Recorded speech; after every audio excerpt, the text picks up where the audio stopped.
అంటే 4 గంటలు prepare అయ్యేవాడు social.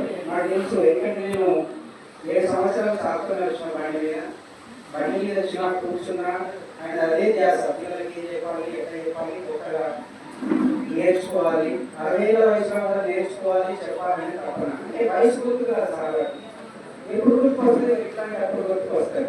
నేను కూడా తాతరం అయిపోయినా ఇంకో 5-6 ఏళ్ళు అయితే నేను కూడా ఇంకా చదువుకోవాల్సిందే అండి. అంటే ఎంత మంచి సన్నివేశం అంటే చాలా సంతోషంగా అనిపిస్తుంది.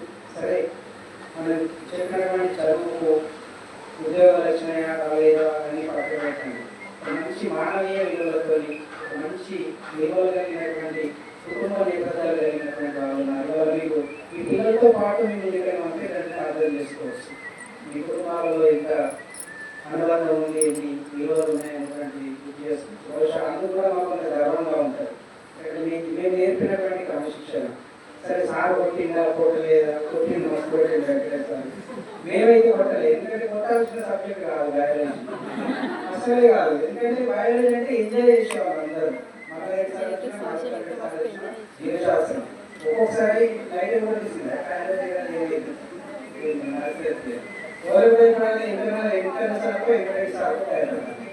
లేకపోతే అందరూ పాత సార్ భయపడ ఇంగ్లీష్ కావాలి, అవి 2 ఆరు ఉంటాయి కాబట్టి.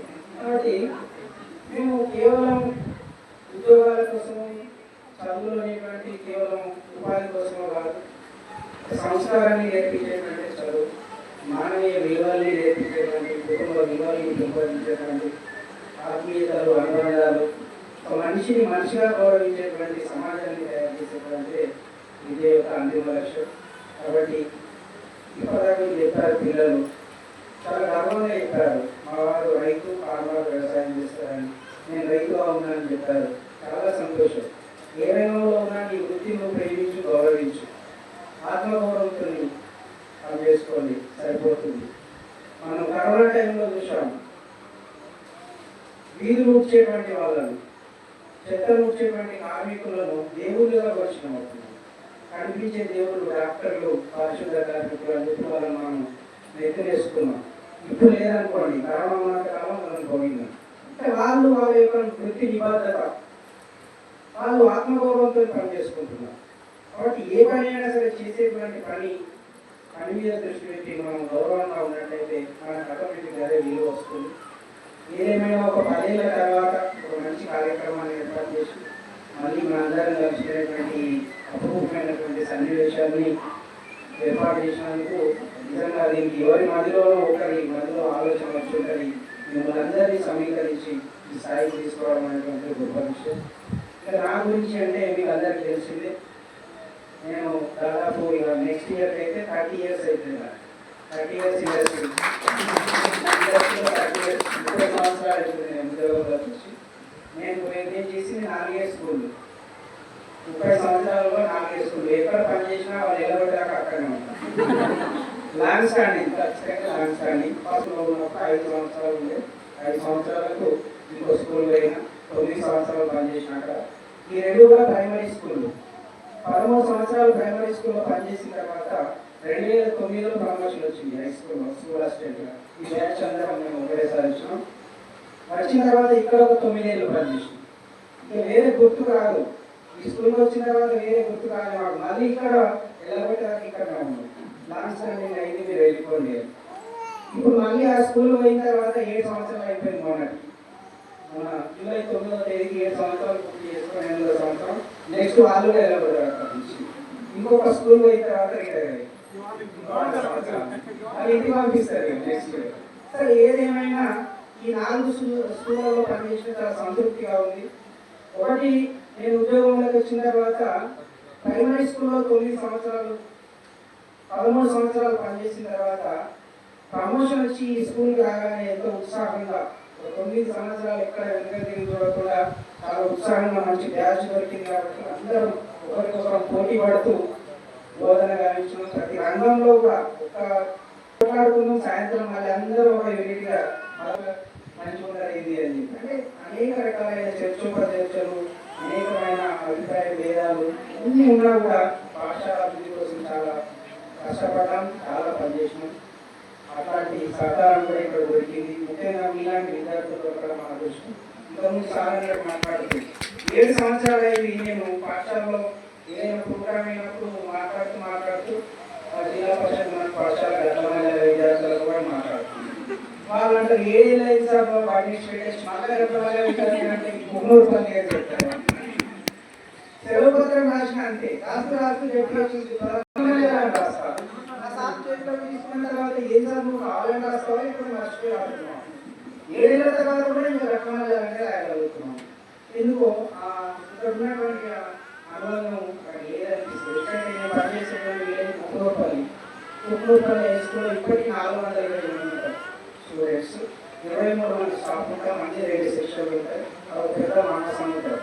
అక్కడికి ఇక్కడున్నటువంటి తేడా ఏంటంటే మంచి మారుమూల గ్రామం, ఇంకా క్రమశిక్షణ, మానవీయ విలువలు, ఉపాధ్యాయులు అంటే కుటుంబాలు అంటే మనుషులు అంటే ఒక గౌరవం ఉన్నటువంటి ఒక ప్రాంతంలో ఉన్నాం మనం. అది సెమీ అర్బన్ ఏరియా, దాదాపు పట్టణీకరణ చెందినటువంటి గ్రామం. అక్కడ ఒక జిల్లా వాళ్ళకి సంబంధించినటువంటి వాళ్ళు ఒక 10 రాష్ట్రాలకు సంబంధించి వచ్చి వెళ్ళినప్పటికీ ఈ జ్ఞాపకాలు ఎక్కువగా మమ్మల్ని వెంటాడుతుంటారు. చాలా మంది సోషల్ మీడియాలో ఉన్నప్పుడు అయితే చూస్తున్నారు. అంటే వీళ్ళ ద్వారా కూడా తెలుస్తున్నాయి మాట్లాడి జరిగే సోషల్ మీడియాలో చాలా మంది ఉన్నారు. ఇక్కడ వాట్సాప్ ఇన్స్టాగ్రామ్ సరే ఏదేమైనా మంచి క్రమశిక్షణతో మీ జీవితంలో మీరు ఏదో ఉద్యోగాలు చేసి ఐఏఎస్లో ఐపీఎస్లో మాకు ఏదో గొప్ప పేరు తీసుకురావాలన్న అత్యాశ కూడా మాకేం లేదు. ఉన్నంతలో మీరు మీ కుటుంబాలతో హాయిగా విలువలతో ఉన్నటువంటి నేపథ్యంతో మీరు వినాలని ఆశిస్తున్నాను. ముఖ్యంగా నేను ఈ తరానికి ఒక గుర్తు చేసేది ఒకటి ఉంది. ఇక్కడ మనం చూసుకున్నాం సమాజంలో ఈ సోషల్ మీడియా ప్రభావం వల్ల మానవీయ విలువలు లేకుండా పోయినాయి. రోజు పేపర్లో చూస్తున్నాం అనేక రకాలైనటువంటి అభివృద్ధాలు జరుగుతున్నాయి. తండ్రిని సంతానమే ఆస్తుల కోసం గొడవలతో హత్య చేసుకునేటువంటి స్థాయి వెళ్తున్నది. భార్య భర్తల మధ్య, అన్నదమ్ముల మధ్య, అక్కాచెల్లెల మధ్య, తండ్రి కొడుకుల మధ్య రోజు ఒక వార్త చూస్తున్నప్పుడల్లా మనసు కలిసేస్తూ ఉపాధ్యాయులు ఏం చెప్తున్నాం మనం ఈ సమాజానికి, రాబోయే తరానికి మనం ఏం నేర్పిస్తున్నాం. కేవలం ఒక యాంత్రికమైనటువంటి విద్యార్థులు నేర్పితే వాళ్ళు ముందు వాళ్ళకు కుటుంబం అంటే ఏంటిది, ఆ విలువలు అంటే ఏంటి అనేటువంటి చెప్పలేకపోతున్నామా మన ఈ సమాజానికి, ఈ తరానికి అనేటువంటి ఒక బాధ కలుగుతుంది. కాబట్టి మీరైనా కనీసం మీ పిల్లలకు తల్లిదండ్రుల పట్ల గౌరవం, సమాజం పట్ల మసుకునేటువంటి విధానాన్ని తెలియజేసినటువంటి అవసరం ఉంది. కాబట్టి రేపు రాబోయే తరాలన్నీ కూడా మనకంటే అద్భుతమైనటువంటి విలువలతో జీవించేందుకు మనం కృషి చేయాలి. అది మనం ఈ దేశ పౌరులుగా ఈ సమాజంలో ఒక ఉన్నతమైన విలువలు కలిగినటువంటి పౌరులుగా ఎదగాలనేటువంటి కోరిక. ఇప్పుడే ఈ చదువు యొక్క లక్ష్యం నెరవేరుతుంది. కేవలం ఉద్యోగాలతోనో ఉపాధితోనో కాదు, మనిషికి మధ్య ఉన్నటువంటి అనుబంధం, ఒక మనిషిని ఇంకో మనిషి గౌరవించేటువంటి సంప్రదాయం రావాలి. ఆ సంస్కారం అలవాటే మన చదువులకు విలువ ఉంటాయి. ఆ విధంగా ఉంటే మీకు ఎక్కడ పోయినా గౌరవం లభిస్తుంది. ఆ దిశలో మీరు ప్రయాణం చేయాలని కోరుకుంటూ ఇంత మంచి ఒక అవకాశం ఈ 10 సంవత్సరాల తర్వాత మమ్మల్ని మా బాధ్యతల్ని మరొకసారి పూర్తి చేసాం. ఇంకా మిగిలిపోయిన ఇంకో 10 సంవత్సరాలు కూడా మేము పనిచేయడానికి చాలా ఉత్సాహంగా పనిచేయడానికి కావాల్సినటువంటి శక్తిని మీరు ఇచ్చిందని మేము భావిస్తా ఉన్నాం. ఏంటంటే అసలు మేము ఇంతకుముందు చెప్పినట్టు అసలు మేము చెప్పింది ఏమైనా ఉపయోగం ఉందా సమాజానికి అని మమ్మల్ని మేము పునర్విమర్శ చేస్తున్నప్పుడు ఇలాంటి పరిస్థితులు మమ్మల్ని ఇంకా సంతోషపెట్టే విధంగా ఉంటాయి. నిజమే, మేము నాటినటువంటి విత్తనాలు మొక్కలుగా ఎదిగి వృక్షాలుగా ఎదిగి ఈ సమాజంలో ఉన్నటువంటి అనేక మందికి నీడనిస్తూ ఫలపుష్పాలను ఇస్తూ ఈ విధంగా విస్తరిస్తుంటే ఉపాధ్యాయులు అంతకంటే ఎక్కువగా నేనేం కోరుతాము. కాబట్టి మంచిగా ఈ భవిష్యత్తు అంతా కూడా సంతోషాలతో ఉండాలని కోరుకుంటూ నాకు ఈ అవకాశం ఇచ్చినటువంటి అందరికీ మీ అందరికీ మరొకసారి పేరు పేరున ధన్యవాదాలు తెలియజేస్తూ ఆశీస్సులు అందజేస్తూ ముగిస్తూ